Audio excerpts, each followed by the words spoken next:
was a religion founded by Buddha. He was a king. He relinquished his life to become a sannyasi. He was born in Kapilavastu in a town called Lumbini in Nepal. He travelled in the states of Bihar and Uttar Pradesh. He attained Jnana in Bodh Gaya. Bodh Gaya is in the state of Bihar. He then travelled to Uttar Pradesh to reach a place near Kashi, Buddha Kashi, Sarnath. At Sarnath he gave his first sermon.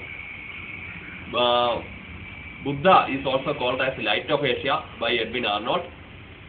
Buddha said Maya was a reason for sadness of all the people. He proposed the Ashtanga Marga to liberate from this Maya. He gave